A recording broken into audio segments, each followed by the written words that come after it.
네, 안녕하세요. 조형훈 목사입니다. 우리는 지난 시간에 타락한 세상에 대해서 살펴보았습니다.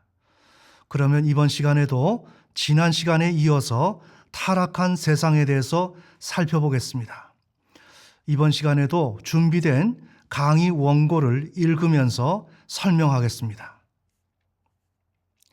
지난 시간에 다룬 말미 부분을 읽으면서 오늘 강의를 진행하겠습니다.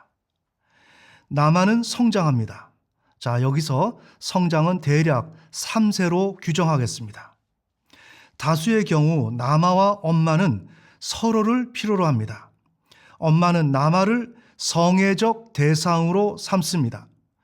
자, 우리가 지금 계속적으로 얘기하는 것은 우리 신자가 신앙생활하는 곳은 거룩한 곳이 아닙니다. 또한 우리 신자 또한 거룩한 존재가 아닙니다. 우리는 첫사람 아담 이후로 타락해서 타락한 세상에서 살고 있습니다. 이것을 우리는 늘 잊지 말아야 합니다.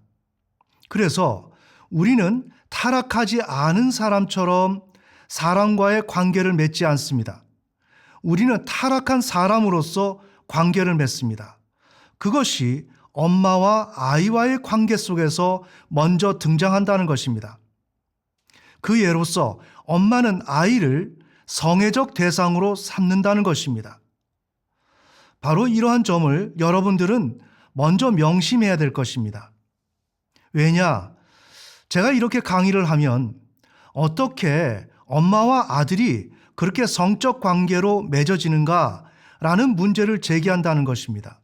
그렇습니다. 그것은 우리가 타락하지 않은 상태라면 성애적 관계를 갖지 않습니다. 하지만 우리는 타락했습니다. 하나님의 형상이 상당히 많은 부분에 걸쳐서 훼손되었습니다. 그래서 우리의 참 모습은 일그러져 있습니다. 바로 이런 점을 여러분은 잊지 말고 그것을 기억하면서 저의 강의를 들으시면 되겠습니다. 자, 그래서 엄마와 아이는 성애적 관계로 존재한다.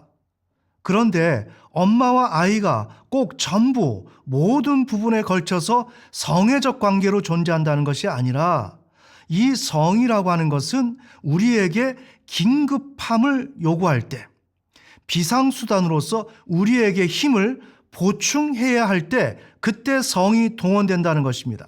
바로 그런 의미에서 엄마와 아이는 정상적 관계를 갖는 경우가 많지만 그 베이스에는 늘 우리가 위급하고 내일을 알 수 없고 모든 것을 예측할 수 없는 것이 인간이기에 그러한 면에 늘 성이 상존한다는 것입니다. 그래서 엄마와 아이는 성애적 관계로 존재한다는 것입니다. 남아는 엄마의 성애적 대상이 됩니다. 그래서 엄마와 아이는 이른바 정상적 관계가 유지가 되고 있지만 한편에서는 성애적 관계로 존재한다. 이것을 여러분이 잊지 말아야 합니다. 이것을 잊지 말아야 우리는 참 신앙을 할 수가 있습니다. 우리는 적을 알아야 우리가 이길 수가 있습니다. 우리의 적은 마귀입니다. 그 마귀는 타락한 우리들을 운용하고 있습니다. 그런데 거기에 소용되는 것이 바로 성입니다. 그래서 우리는 모든 관계가 일그러져 있는데 엄마와 아들, 아버지와 딸, 이 관계 속에서 성애적 관계로 존재한다는 것입니다. 자, 이것을 우리는 잊지 말아야 할 것입니다. 남아는 엄마의 성적 욕망의 대상이 됩니다. 그래서 엄마는 아들을 성적으로 욕망합니다. 하지만 현 사회는 그것을 용납하지 않기 때문에 무의식으로 억압해 놓았습니다. 바로 이것을 여러분이 잊지 말아야 합니다. 그래서 우리의 문제는 바로 이 지점에서 발생하고 우리가 문제를 만났다면 건강하고 보편 타당한 것을 중심으로 그곳에서 문제를 발견하려고 하면 안 되고 바로 이렇게 일그러져 있는 성적으로 서로가 연합되어 있고 성으로 공존하고 있는 그 영역으로 우리가 들어가야만 우리의 문제를 찾을 수가 있다는 것입니다. 매우 중요하죠. 그래서 남아는 엄마가 필요로 하는 힘을 제공하는 존재가 됩니다. 자, 이 점을 우리가 잊지 말아야 되고요. 엄마의 각별한 관심과 돌봄 그리고 사랑을 받습니다. 안정감을 얻습니다. 미지의 세계를 살아갈 수 있는 힘을 얻습니다. 이와 같이 나만은 성을 통해서 힘을 얻어 살아갑니다. 자, 이것이 지난 시간에 우리가 다루었던 내용입니다. 자, 그러면 연이어서 다음 내용을 살펴보시겠습니다. 자, 이렇게 나만은 엄마와의 관계 속에서 어떤 관계? 성적 관계. 그것을 통해서 자신에게 필요한 힘을 조달받는다는 거죠. 이때 가부장제 사회에서 부권은 1차적으로 남성의 성기 소유 유무, 즉 성에 의해서 결정됩니다.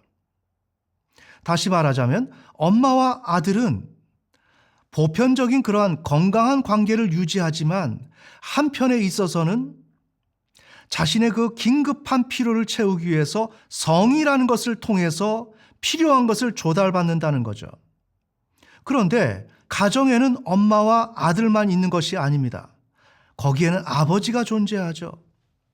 자, 그런데 그 아버지는 진공공간 속에서 존재하는 것이 아닙니다. 가부장제 사회 체제라고 하는 곳에 아버지가 존재합니다. 그래서 그 아버지는 하나의 권한을 부여받게 되는데 그것은 어떤 것을 근간으로 권한을 부여받는가? 그것은 다름 아닌 성기를 통해서 권한을 부여받습니다. 맞죠? 우리가 병원에서 아이들이 출생하면 그 아이가 남자인지 여자인지 그것을 우리는 어떻게 분별하나요? 하나님께서 저 아이는 남자로 지었다라는 음성을 듣고 분별합니까? 아니죠. 우리는 생물학적인 그러한 요소를 가지고 우리는 남자아이인지 여자아이인지를 분별합니다. 남자아이가 이른바 우리 한국적인 용어로 말하자면 고추, 즉 성기, 페니스를 지니고 있느냐라고 한다면 그 아이는 남자고 페니스가 없으면 여자입니다. 우리는 성별을 그렇게 구분합니다. 이와 같이 그렇게 성별을 구분해서 남자로 되었을 때 그 사람이 나중에 가정을 꾸몄을 때 그 사람은 가장이 되고 그 사람은 부권을 소유하게 되는 것입니다. 이것이 바로 가부장제 체제입니다. 그래서 가부장제 체제에서는 아버지가 부권을 가지고 있는데 그 근거는 뭐냐? 페니스라는 것입니다. 매우 놀랍죠? 그러니까 거의 우리 지구상에서 다수의 많은 국가에서 가부장제 체제를 선호하고 있는데 거기에서 권한을 누가 가지고 있느냐? 아버지. 그런데 그 아버지는 어디에서 권한을 가지고 있다? 그 아버지가 페니스를 소유하고 있느냐 없느냐에 따라서 그 권한이 있느냐 없느냐로 결정된다는 거죠. 그러기에 부권은 어디에서 나옵니까? 페니스에서 나오죠. 부권은 하나님의 형상대로 지음받은 한 가정에 예수 그리스도 밑에 있는 그 아버지로서 부권을 갖는 게 아니라 어디서? 타락한 세상에서. 타락한 세상에서는 페니스에서 부권이 나온다는 것입니다. 매우 중요하죠.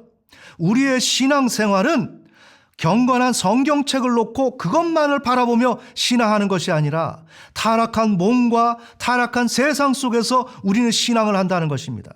그런데 이 타락한 세상은 고추, 페니스에서 권한이 나온다는 것입니다. 그래서 아버지가 큰 소리 치는 것입니다. 우리는 이 사실을 명확히 알아야 합니다. 자, 그렇다면 제가 왜 이 사실을 얘기할까요?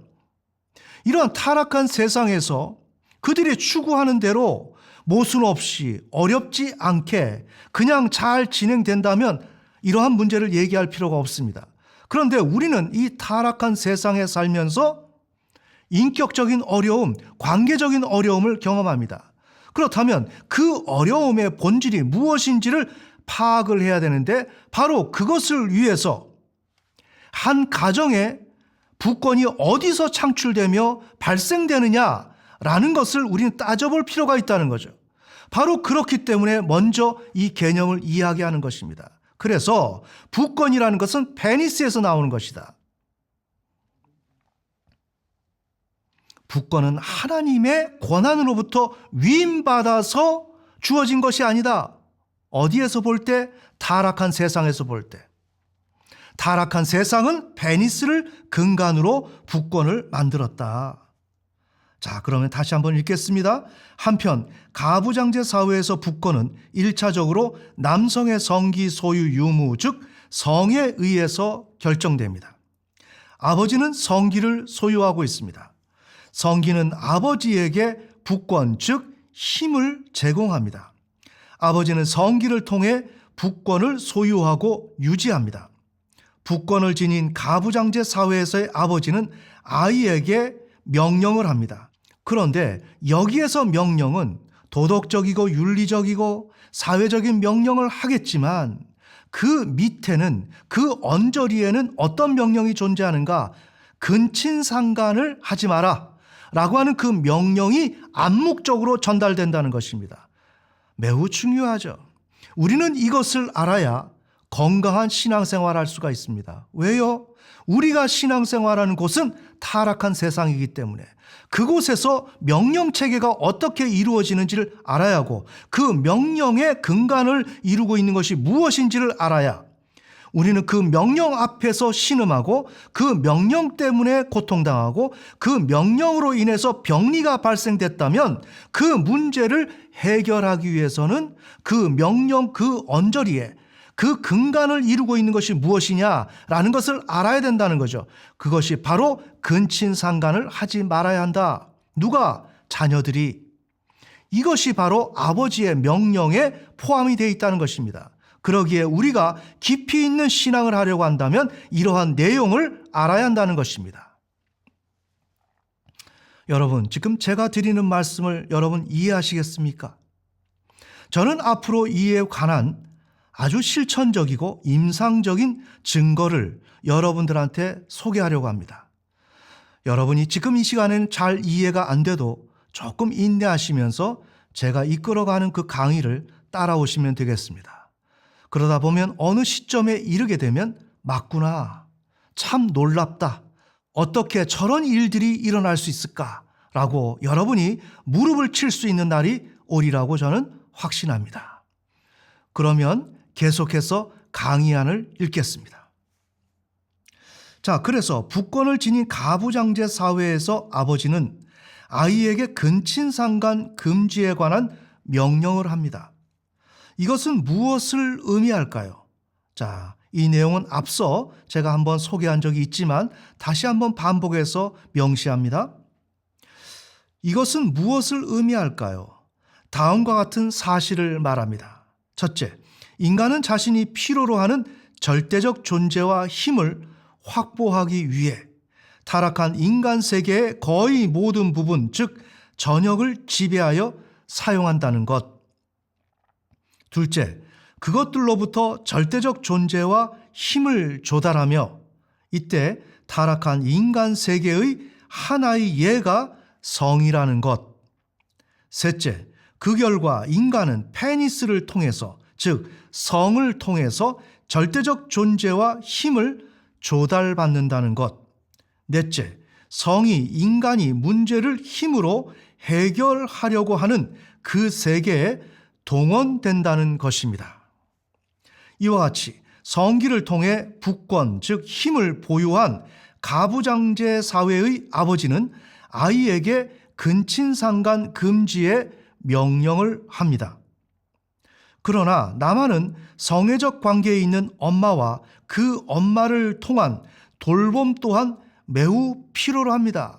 매우 중요하죠. 한 가정에서 아버지가 명령합니다. 이것은 이렇게 하라, 이것은 이렇게 하지 마라 라고 하는 여러 가지 훈육을 하며 지침을 내립니다.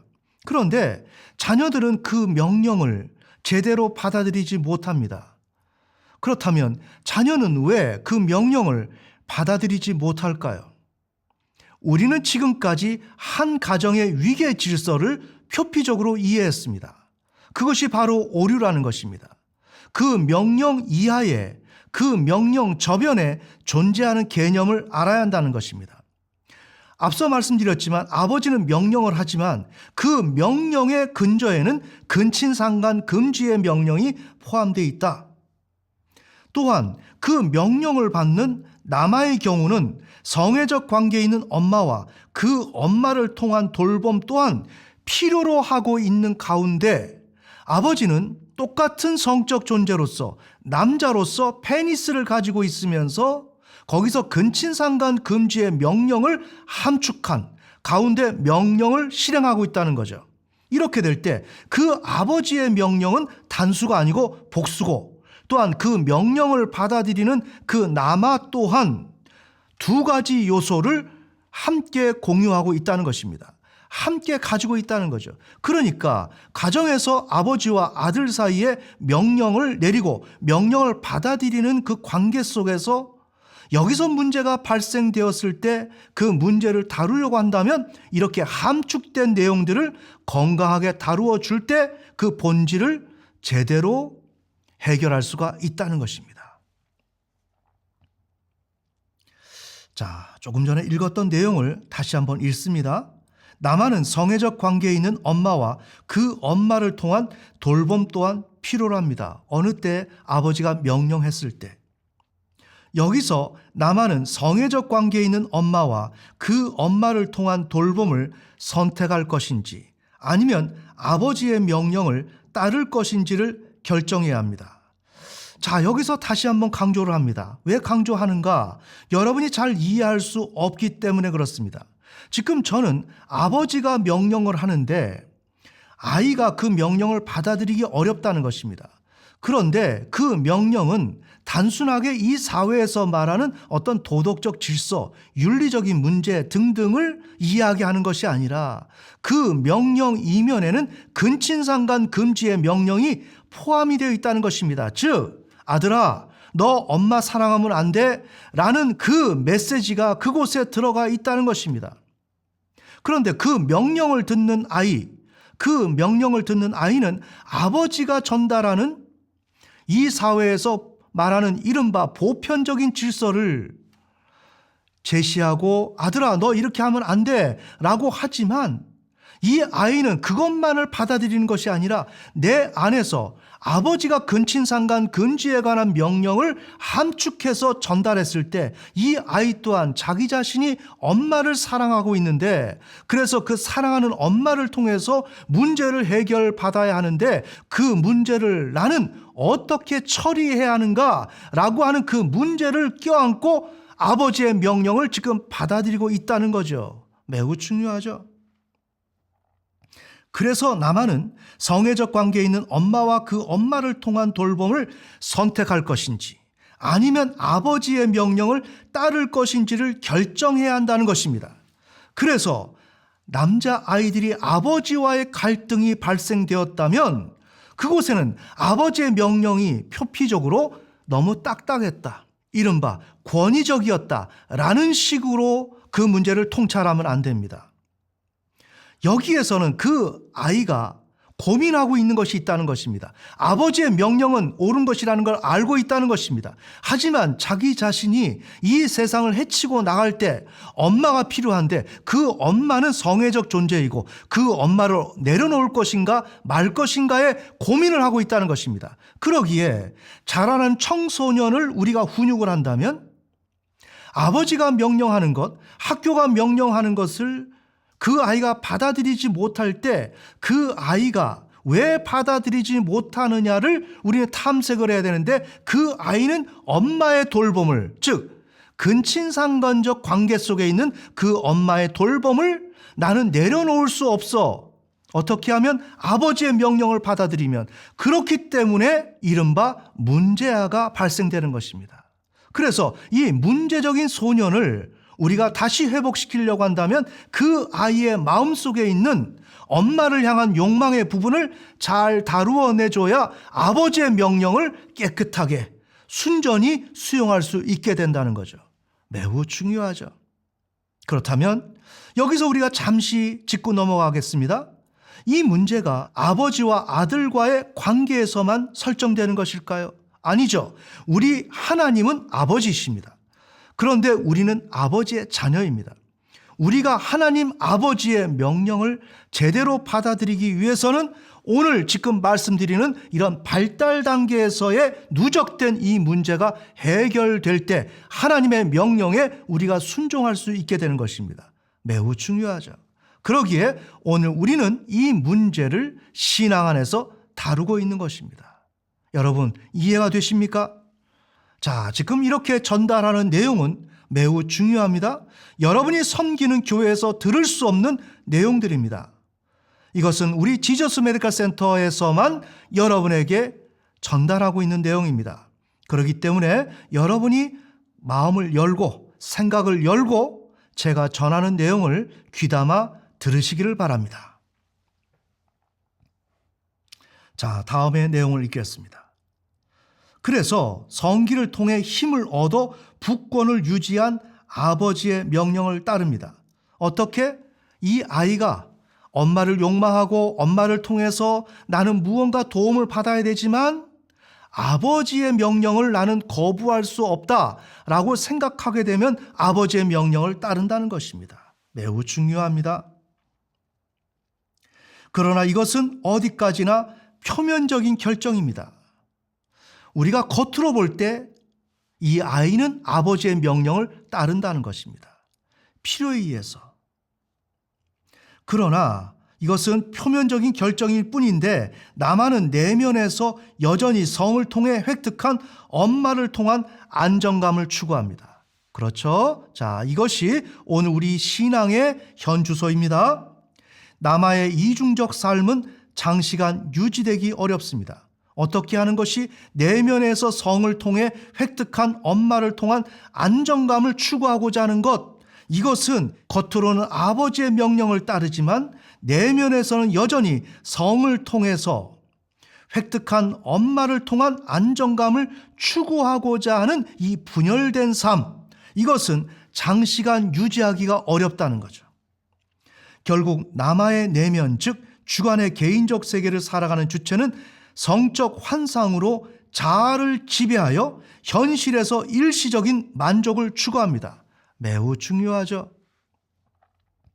남아는 겉으로 아버지의 명령을 따르지만 내면에서는 엄마를 욕망합니다. 그런데 그 엄마를 욕망하는 것을 내면에 그대로 가지고만 있을 수는 없습니다. 이것을 어떻게 해서든지 이 객관의 현실 세계에 적용을 시켜야 하는 그런 마음을 갖습니다. 그렇게 적용시키고자 하는 마음이 자꾸만 생기게 되는 거죠. 이렇게 할 때 우리는 어떤 생각을 하고 어떤 조치를 취하는가? 바로 우리의 정신세계 속에서 엄마를 불러온다는 것입니다.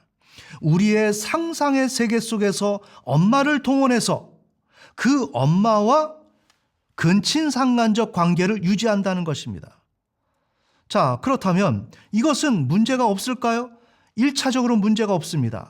왜? 현실에서 내가 상상 속에서 엄마를 욕망하고 있는 것을 어떻게 아버지가 알 수 있겠습니까? 알 수 없죠. 그러기에 이러한 상상을 하게 되는 것입니다. 자, 그래서 이 아이는 상상 속에서 엄마의 남편으로 존재하는 것입니다. 그렇게 할 때 엄마 또한 이 아이의 아내가 되는 것입니다. 자, 이런 과정을 통해서 이 아이는 어떻게 하는가? 엄마, 걱정하지 마세요. 제가 자라나면 엄마 고생시키지 않을게요. 엄마 도와드릴게요. 엄마에게 좋은 아들이 될게요. 이것은 무엇을 얘기합니까? 엄마의 남편이라는 것입니다. 그런데 남편이라고 말을 하면 객관의 현실 세계를 살아가는 그 주체, 그가 이렇게 거부합니다. 왜? 그는 도덕적인 질서가 내면화되어 있기 때문에. 그래서 그것을 거부하기 때문에 이 아이는 아이로서 엄마의 남편의 역할을 한다는 거죠. 그런데 그것을 어떻게 하는가? 우리의 상상 속에서, 생각 속에서. 그러면 그 방식은 무엇이다? 환상으로 자기 자신은 그렇게 존재하는 것으로 만든다는 것입니다. 이것이 오늘날 우리 현재 기독교 신자들의 모습입니다. 우리 신자들의 상상의 세계를 들어가면 난잡하고 악하고 더러운 것이 그냥 가득 쌓여 있습니다. 그렇게 하면서 우리는 교회를 갑니다. 거기서 예배를 드립니다. 그러나 예수님은 어떻게 했죠? 너희가 음란을 행하지 마라. 그런데 그 음란은 구약적 버전이 아닙니다. 그것은 신약적 버전으로서 음욕을 품지 마라. 그 음욕은 어디에서 발생되고 있나요? 우리의 상상의 세계 속에서. 그러면 그 상상의 세계 속에서 일어나는 그 음욕의 본질은 무엇일까요? 남자의 경우는 엄마가 되겠습니다. 엄마를 전치시켜서 이성적 대상을 향해서 욕망하게 되는 것입니다. 바로 이것이 오늘 우리 신자의 문제라는 것입니다. 그러기에 우리 신자가 참된 신앙생활을 하려고 한다면 누구 앞에서? 예수 그리스도 앞에서 이 음욕의 문제를 풀어야 되는데, 그것은 최초 발달 단계 속에서 아동기 때 형성된 엄마와의 근친상 간의 문제를 해결할 때 이런 문제가 해결된다. 여러분 이해가 되십니까? 매우 중요한 사실입니다. 우리의 신앙은 겉으로 하는 것이 아닙니다.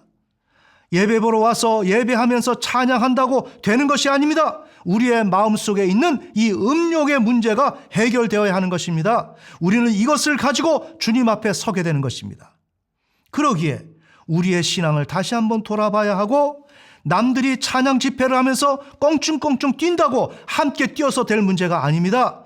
뛴다고 이 문제가 날아가는 것이 아닙니다. 해결되는 것이 아닙니다. 이것은 엄격하게 나에게 주어져 있는 것이고, 분명히 이것은 나는 이 문제를 해결해야만 주님 앞에서 나는 이 문제에 대해서 해명할 수가 있습니다. 자, 계속해서 읽겠습니다.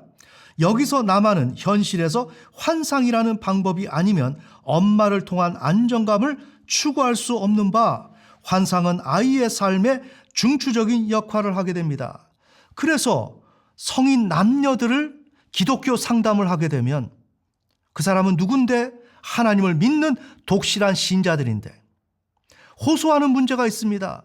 남자 같은 경우는 자꾸만 길거리에 지나가는 여자를 보게 돼요. 그리고 내 아내가 있음에도 불구하고 문 여성을 자꾸만 쳐다보게 되고 음욕을 갖게 돼요. 여자들은 어떨까요? 여성 신자들은 어떨까요? 동일합니다. 내가 왜 남편이 있음에도 불구하고 남편이 아닌 그 남자들을 자꾸만 욕망하게 될까요? 자, 그렇다면 이러한 사람이 어느 정도 있을까요? 거의 100%입니다. 거의 100%입니다. 그렇다면 이 문제를 교회가 처리합니까? 못하지요. 교회는 이러한 문제가 있는지 없는지도 모릅니다.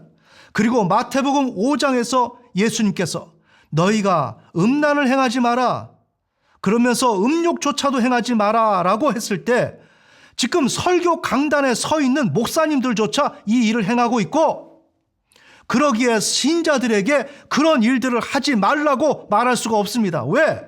이것은 어떻게 해볼 수가 없으니까. 해결 방도가 없기 때문에 그냥 자포자기가 된 상태에 있습니다.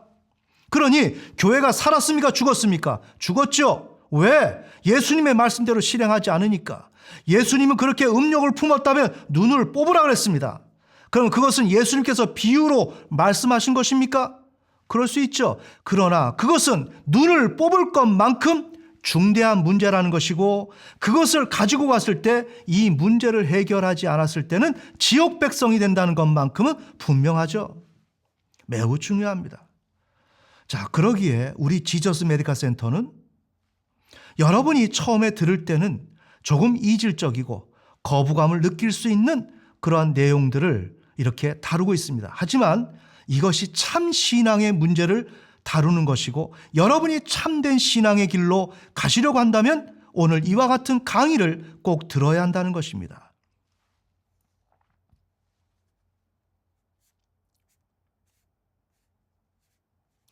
자, 바로 이런 이유에서 환상은 남아의 삶에서 결코 포기할 수 없을 뿐만 아니라 가장 중요한 존재가 됩니다. 환상이라는 것이 우리 인간에게 가장 중추적인 역할을 한다는 것입니다. 우리 신자들이 남자를 욕망하고 여자를 욕망하고 음욕을 품는 것, 이것이 우리의 신앙에서, 우리의 삶에서 가장 중요한 자리를 차지하고 있다는 것입니다. 그런데 이것은 하나님 앞에 회개한다고 되는 것이 아니고, 말씀대로 순종하려고 결단한다고 되는 것이 아닙니다. 이것은 어린아이 때부터 내가 추구하고 있는 것입니다. 이러한 습관, 옛사람을 벗어버려야 하는데 벗어버리자라고 한다고 벗어버려지는 것이 아닙니다. 이것은 철저하게 파고 들어가서 그것을 밝혀낼 수 있을 때 조금 해결될 수가 있는 것입니다. 남아의 삶은 그 환상에 지배되며 결국 환상에 의해 규정되고 존재하게 됩니다. 그러니까 남자와 여자의 삶은 무엇에 의해서 지배된다? 내가 생각 속에서 올바로 살아야 된다라고 하는 그 개념으로 지배되는 것이 아니라 우리의 마음속에 있는 이 난잡한 환상을 통해서 지배된다. 결국 환상에 의해서 규정되고 존재하게 되는 것이 오늘 우리의 신자다. 그러나 환상은 그 어느 특정한 역할 외에 그 이상의 역할을 하지 못합니다. 그렇겠죠? 우리가 상상 속에서 그 욕망을 품었어요. 그런데 그걸 상상 속에서 품는 것으로 우리가 자족할 수 있을까요? 못하죠. 그것을 객관의 현실 세계에서 어떤 방식이든지 구현해내고자 하는 그 욕망이 생기겠죠? 바로 이것이 문제라는 것입니다. 그래서 우리는 환상에서만 이 문제를 다루는 것이 아니라 그 환상은 어느 특정한 역할 외에 그 이상의 역할을 하지 못하는데 그래서 증상이라는 방식으로 자신의 의미를 표현하게 됩니다. 환상 속에서 자신의 욕망을 가지고 그것을 다루어 내다가 이 사회에서 인정하지 아니하는 이상한 모습, 습관, 행동 방식으로 그것을 표현한다는 것입니다. 매우 중요하죠. 그래서 이것을 우리가 대표적으로 예를 들면 조금 전에 제가 예를 들었지만 남아가 엄마를 욕망했다면 그 남아는 성장해서 여자친구를 욕망하게 될 것입니다. 여자친구를 욕망하다가 결혼해서 아내를 욕망하게 되고 아내를 욕망하다가 거기서 만족되지 않기 때문에 이제는 불특정 다수에게로 그 욕망을 집어넣고 욕망하게 되는 것입니다. 그것이 바로 음욕입니다. 그래서 특정한 대상이 아닙니다. 닥치는 대로 욕망하는 것입니다. 누가요? 하나님을 믿는 신자들이. 그래서 우리의 정신은 쉴 틈이 없습니다. 상상 속에서만 하는 것이 아니라 이것을 물리적으로 존재하는 가시권에 들어오는 현존하는 그 대상에게 이것을 집어넣고 그러면서 어떻게 하고 있죠? 외도를 하죠. 음란 사이트를 본다든지 여러 가지 행동으로 이것을 표현한다는 것입니다. 매우 중요합니다. 그래서 증상이라는 방식으로 자신의 의미를 표현하게 됩니다. 그러나 인간은 누가 성을 통해 보다 큰 힘을 확보하느냐에 따라 힘이 센 자가 되어 약한 자를 이겨 지배합니다. 성을 통해 큰 힘을 확보하지 못한 약한 자는 패배할 수밖에 없습니다. 결국 남아는 자신의 욕망을 억압합니다. 그 후 자신에게 기회만 주어진다면 어떤 방식으로든지 방안을 모색하여 현실에서 만족을 추구합니다. 바로 이와 같은 것을 정신분석에서는 강박증, 히스테리, 도착증, 정신병이라고 합니다. 조금 전에 말씀드렸던 대로 그 욕망을 상상 속에서 다루다가 이것을 증상으로 표현하게 되는데 그 증상은 크게 4가지의 카테고리로 나눌 수가 있다. 첫째, 강박증, 둘째, 히스테리, 셋째, 도착증, 넷째, 정신병. 이러한 범주로서 우리의 증상이 나타난다. 다시 말해 우리 신자가 신앙생활하는데 어려움이 어디에서 오는가? 이 증상을 가지고 있기 때문에 신앙을 하기가 어렵다는 것입니다. 이것은 인간의 삶에 고통을 부여합니다. 신앙에 좌절을 줍니다. 하나님과의 관계를 막아놓습니다. 신앙의 진보를 꾀하지 못하도록 만듭니다. 즉 어둠의 세력에게 포획되게 됩니다. 그래서 결국에는 하나님의 백성이지만 구원을 이루어낼 수 없는, 구원에서 탈락되고야만은 그러한 형편에 처하게 되는 것입니다. 그래서 이것은 영향력 있는 성을 통해 부권을 소유한 가부장제 사회의 아버지의 명령을 수용하지 못한 결과입니다. 자, 여러분, 오늘 제가 조금 많은 이야기를 했습니다. 여러분은 오늘 여러분이 그동안에 생각하지 못했던 사실들을 알게 되었을 것입니다. 그러나 이것은 팩트입니다. 하나도 거짓된 것이 아니라 사실이고, 그런데 이것이 왜 사실일 수밖에 없는가? 우리는 타락했기 때문에, 그리고 타락한 세상에 살기 때문에 이것은 기본적으로 우리에게 당연히 있어야 할 일들이라는 거죠. 그런데 우리는 이러한 이야기를 듣고 놀란다는 것입니다. 놀라지 말아야 합니다. 이것이 바로 타락한 인간의 실존이요, 타락한 세상입니다. 그러면 오늘은 강의를 여기까지 진행하겠습니다.